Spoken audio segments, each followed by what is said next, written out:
Halo semuanya, selamat datang di channel Auto Driver. Setelah di tahun 2020 lalu, Honda sama sekali tidak meluncurkan produk barunya. Di awal tahun 2021 ini, mereka menghadirkan 3 produk sekaligus. Yang pertama adalah Honda CR-V facelift yang mendapatkan fitur cukup berlimpah dibandingkan versi sebelumnya. Lalu juga ada Honda Brio RS Urban Edition yang merupakan varian special edition dari model terlaris Honda. Dan juga Honda Odyssey facelift yang sebenarnya hanya facelift tetapi dia perubahannya cukup menyeluruh. Lantas seperti apa impresi pertama kami? Ikuti terus video ini.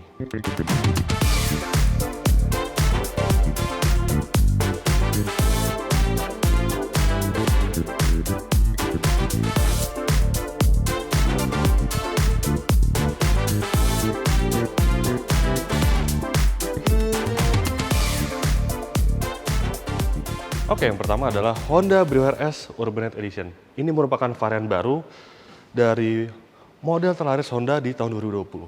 Bahkan Honda Brio sendiri penjualannya mengalahkan Toyota Avanza. Nah, menariknya Honda Prospect Motor justru menghadirkan varian baru ini bukan untuk mendongkrak angka penjualan, tetapi untuk mengapresiasi anak muda yang telah memilih Honda Brio dan menambahkan aksesoris yang lebih sporty pada mobil ini. Oke, seperti di bagian depannya, dia mendapatkan bumper seperti ini yang lebih sporty dibandingkan Honda Brio RS versi biasa dengan tambahan spoiler di bagian bawah ini berwarna hitam. Lalu untuk bagian sampingnya, karena varian ini mendapatkan body kit baru dibandingkan versi sebelumnya, maka bisa dilihat untuk diffusernya dia stylenya lebih sporty berwarna hitam seperti ini. Dan juga untuk cover spion dia menggunakan warna hitam. Sekarang kita lihat bagian belakangnya. Bagian belakangnya ini justru desainnya itu terlihat sangat sporty dibandingkan versi sebelumnya. Bisa dilihat ini diffuser itu stylenya itu cukup agresif berwarna hitam, serta ada 2 buah muffler tip yang di bagian kiri dan bagian kanan ini, tetapi sebenarnya itu hanya aksesoris, dia tidak ada lubangnya. Lalu juga ada fitur baru yang sebenarnya ini merupakan mungkin suara konsumen yang kurang pada Honda Brio, yaitu sensor parkir. Yes, tentu fitur ini akan memudahkan Anda jika Anda hendak parkir dengan mobil ini. Memang dia belum dilengkapi dengan fitur kamera mundur. Lalu kita lihat mesinnya, tentu dia tidak ada perubahan dibandingkan versi sebelumnya.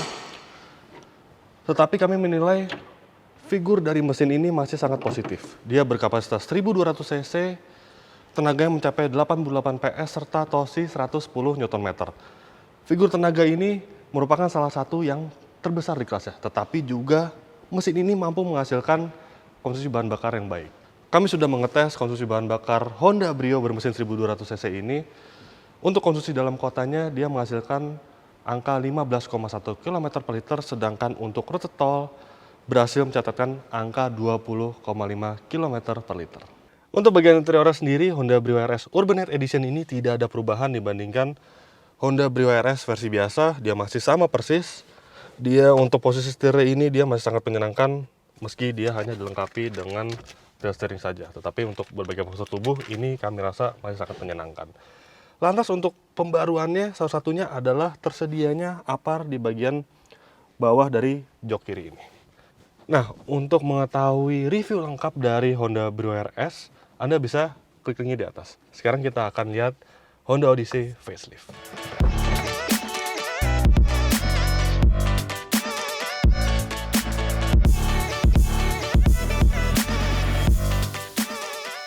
Untuk Honda Odyssey tahun 2021 ini bisa dilihat dia perubahannya cukup signifikan dibandingkan versi sebelumnya. Padahal ini hanya model facelift. Bisa dilihat untuk lampunya ini dia sudah menggunakan lampu LED.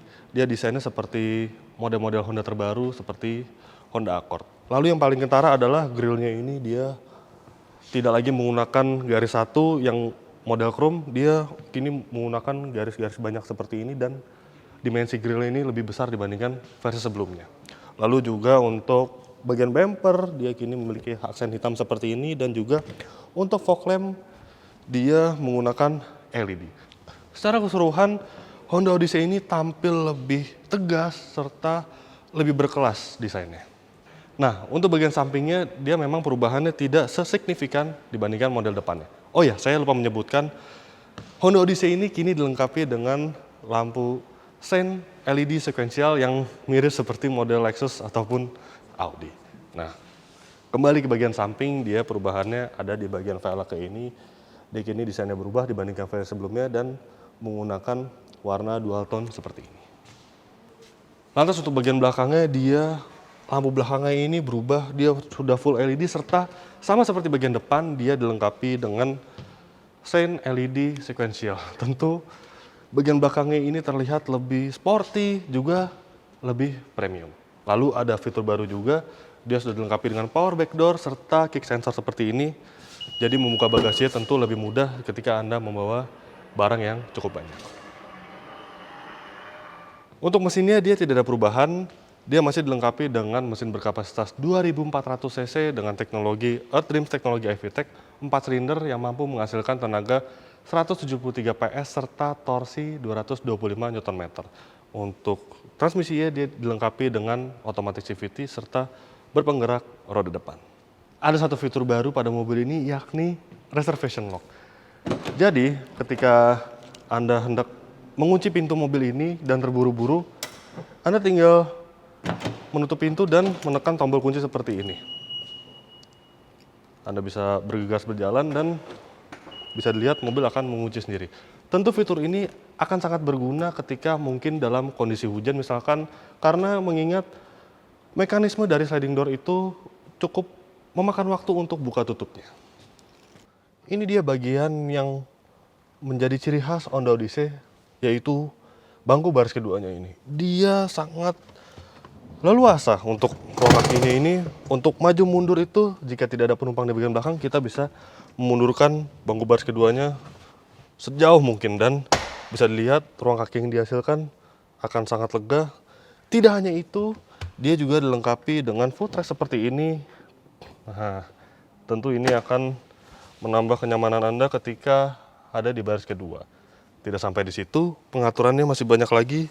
Dia masih bisa untuk sandaran ini bisa diatur sedemikian rupa, serebah mungkin seperti ini misalkan. Lalu juga bisa digeser kiri kanan. Nah, ini harus dimajukan dulu. Harus dimajukan terlebih dahulu seperti ini. Nah, misalkan seperti ini, dia bisa digeser bangkunya ke kiri dan kanan seperti ini. Nah, jadi ini untuk space ketika mungkin ada penumpang yang akan hendak ke baris ketiganya. Lalu kita balik lagi ke bangku baris keduanya ini. Ketika dimundurkan, ini tentu akan merasa sangat nyaman ketika ada di bangku baris keduanya. Tidak sampai di situ, dia juga bisa diatur untuk, nah, bagian atas ini tingkat kerebahan, tetapi untuk bagian atas saja. Dia bisa mengikuti postur tubuh Anda. Meski mobil ini pengaturan jok baris keduanya ini masih secara manual, tetapi bangku baris keduanya ini bagaikan sebuah surga. Untuk pengaturan AC-nya, dia sekarang di bagian sini dia menggunakan sistem sentuh seperti ini. Dia bukan tombol fisik, tetapi memang ada satu fitur yang dikurangi pada Honda Odyssey facelift ini. Dia tidak ada lagi monitor untuk layar belakang atau rear seat entertainment yang ada pada Odyssey sebelum facelift. Sekarang kita ke bangku pengemudi. Nah, biasanya sebuah MPV, bahkan MPV yang mewah seperti ini, itu hal yang paling menyenangkan hanya ada di bangku baris kedua. Tetapi ketika kami duduk di Honda Odyssey ini untuk di balik kemudinya ini rasanya masih sangat menyenangkan. Dia pengaturan steering ini bisa secara tilt maupun teleskopik seperti ini secara leluasa. Bahkan untuk menyetir sendiri, Honda Odyssey ini masih sangat menyenangkan. Biasanya sebuah MPV itu memang dikhususkan untuk penumpang yang ada di baris kedua, dia hanya memikirkan untuk kenyamanan saja, tetapi Honda Odyssey ini tidak sama sekali. Bisa dilihat dia dilengkapi dengan fitur electric seat dan juga dilengkapi dengan memory seat. Lalu ini ada sebuah armrest yang ukuran sangat besar, jadi ketika mengendarai mobil ini rasanya sangat baik, sangat menyenangkan, dan juga posisi duduknya sangat ergonomis. Lantas perubahan yang paling terasa adalah desain dashboardnya ini yang totally new, yang sepenuhnya berubah dibandingkan versi sebelumnya.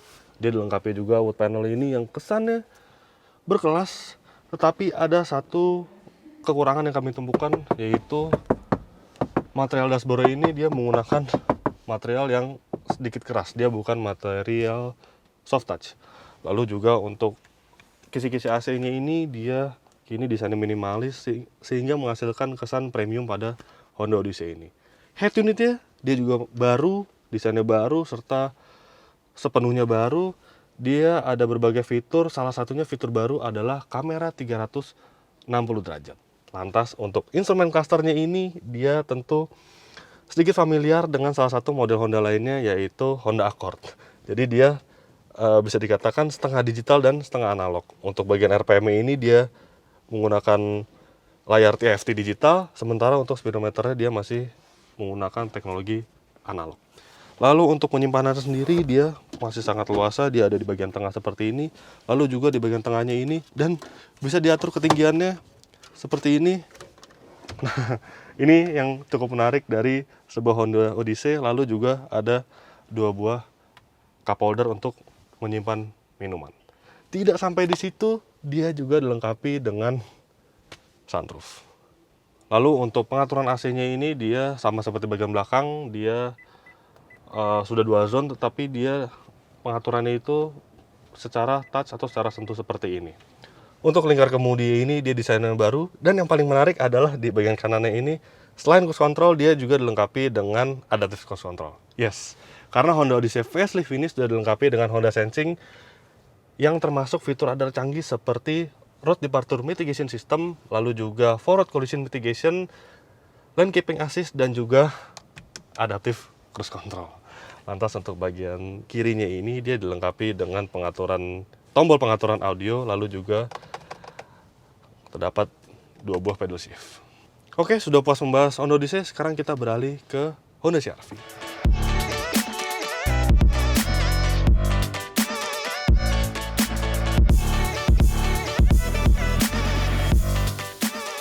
Nah, mungkin ini adalah salah satu model Honda yang ditunggu-tunggu oleh masyarakat Indonesia, yaitu Honda CR-V facelift. Sebenarnya perubahannya tidak terlalu banyak untuk segi desain, tetapi dia fiturnya bisa dibilang cukup signifikan penambahannya dibandingkan versi terdahulu. Kita lihat desainnya terlebih dahulu. Untuk bagian depannya ini, dia desain bumpernya kini berubah. Dia lebih agresif dengan penambahan aksen seperti ini. Lalu juga untuk lampu utamanya ini, dia kini dilengkapi dengan full LED, serta sama seperti Honda Odyssey, dia untuk lampu sennya ini dia menggunakan sequential LED. Dan yang paling menarik adalah aksen kotak di bagian sini. Ini sebenarnya bukan hanya aksen biasa, tetapi ini adalah salah satu radar dari fitur Honda Sensing yang dimiliki oleh Honda CR-V. Sementara di bagian sampingnya, perubahan terjadi pada bagian peleknya ini. Dia desainnya berubah, sama-sama menggunakan warna dual tone, tetapi desainnya ini lebih modern, serta dia menggunakan diameter ring 18. Ini dia bagian belakang dari Honda CR-V. Bisa dilihat, kita lihat untuk bagian lampunya terlebih dahulu, dia perubahannya memang tidak signifikan dibandingkan versi sebelumnya. Bahkan untuk lampu sennya ini, dia belum dilengkapi dengan sequential LED, dia masih LED. Tidak seperti Honda Odyssey yang lampu sen depan dan belakang sudah dilengkapi dengan sequential. Nah, kemudian ini Prestige yang merupakan varian tertinggi dari Honda CR-V. Salah satu fitur yang tersemat pada mobil ini adalah fitur kick sensornya seperti ini. Dia pengoperasiannya itu cukup mudah. Lantas untuk bagasinya bisa dilihat, dia masih bisa mengangkut 7 penumpang di dalam kabinnya dengan cukup leluasa. Sekarang kita lihat perubahan lain pada mobil ini, yaitu bagian bumpernya ini dia desainnya sedikit berubah, lebih ke arah sporty, serta desain knalpotnya ini dia kini berbentuk heksagonal, berbeda dengan versi terdahulunya. Untuk mesin dia tentu masih sama dengan CR-V sebelum facelift. Dia dilengkapi dengan mesin 1500 cc 4 silinder turbo iVTEC yang menghasilkan tenaga 190 horsepower serta torsi 243 Nm. Transmisinya pun masih sama, CVT Earth-Trim serta penggerak roda depan. Sebelum masuk ke ruang kabin Honda CR-V, ada satu fitur baru yang cukup penting, yaitu remote engine start. Jadi Anda bisa menyalakan mesin mobil hanya melalui sentuhan remote seperti ini. Nah, jadi fitur ini memungkinkan Anda menyalakan mobil dari remote saja. Mungkin ketika mobil ini terjemur dalam keadaan cuaca yang cukup panas, Anda bisa menyalakan mobil terlebih dahulu, dan tidak hanya mesinnya, dia AC-nya juga akan menyala, jadi akan menyejukkan ruang kabinnya terlebih dahulu.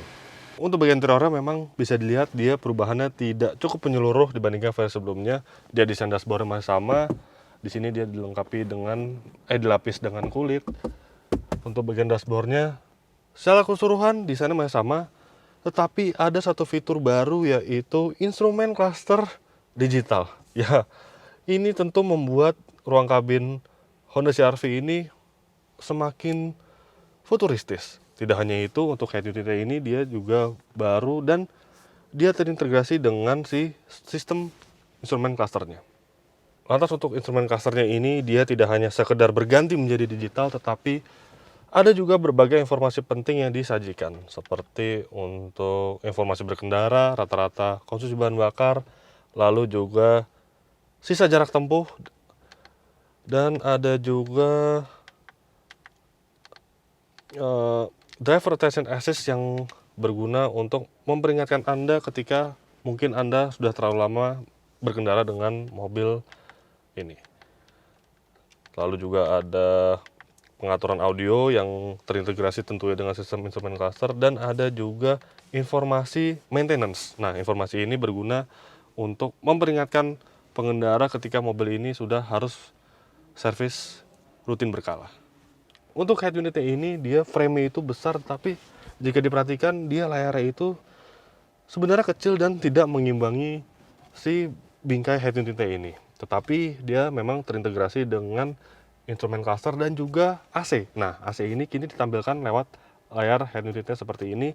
Jadi dia muncul informasi soal sistem pendingin ruangannya itu di bagian layar atas dari head unitnya. Dia tidak lagi menggunakan layar terpisah seperti CR-V versi sebelumnya. Lalu juga untuk fitur ada smartphone connection, lalu juga ada info, ini trip komputer, lalu juga sistem device information. Trip komputer itu sama seperti yang di instrumen cluster yang berisikan tentang informasi berkendara dari mobil ini. Lalu untuk fiturnya, untuk head unit ini dia ada browser, dan juga ada satu fitur menarik yang kami temukan adalah kalkulator. Lantas untuk bagian lainnya dia tentu masih sama, dia masih dilengkapi dengan electric parking brake, dan sini juga ada tombol ikon atau untuk tombol yang memungkinkan Anda berkendara secara hemat. Lalu untuk penyimpanannya dia masih sama dengan versi sebelumnya, dilengkapi dengan 2 buah cup holder. Serta dia menarik, kini dia konsol tengahnya ini desainnya terbuka seperti ini. Lalu untuk panelnya dia masih sama, dia desainnya masih berkelas. Lantas untuk lingkar kemudinya, dia di bagian kiri ini sudah ada pengaturan audio, dan ini kini ada pengaturan untuk sistem instrumen cluster. Dan untuk bagian kanannya ini ada tombol cruise control, tetapi bukan sembarang cruise control. Ini merupakan adaptive cruise control yang termasuk dalam fitur Honda Sensing. Tentu jika membahas fitur Honda Sensing itu rasanya kurang afdol jika hanya membahas tanpa membawa berkendara dengan mobil ini. Nanti kita akan bahas Honda Sensing ketika kita sudah mereview secara lengkap Honda CR-V facelift ini. Lantas untuk posisi duduk dia tentu masih baik. Dia dilengkapi dengan electric seat, dan untuk tipe Prestige ini dia cukup menarik karena sudah dilengkapi dengan electric seat untuk penumpang di bagian kiri. Untuk posisi duduk dia masih sangat baik. Dia masih pengaturannya masih secara luasa, meski untuk pengaturan setir masih secara manual, tetapi dia ada untuk tilt dan juga teleskopik. Jadi untuk berbagai postur tubuh manusia, menyetir Honda CR-V ini akan sangat menyenangkan. Terlebih mobil ini juga masih dilengkapi dengan atap panoramik sama seperti versi sebelumnya. Untuk konfigurasi jok, dia tentu tidak ada perubahan dibandingkan versi sebelum facelift. Honda CR-V masih sama dengan versi sebelumnya, hadir dalam 3 varian. Versi yang pertama adalah mesin 2000 cc yang dipasarkan dengan harga Rp489 juta. Versi 1500 turbo yang dijual dengan harga Rp522,5 juta. Dan varian tertingginya 1500 turbo Prestige yang dibanderol dengan harga Rp577 juta. Sedangkan untuk Honda Odyssey masih hadir dalam satu varian saja yang dipasarkan dengan harga Rp888 juta.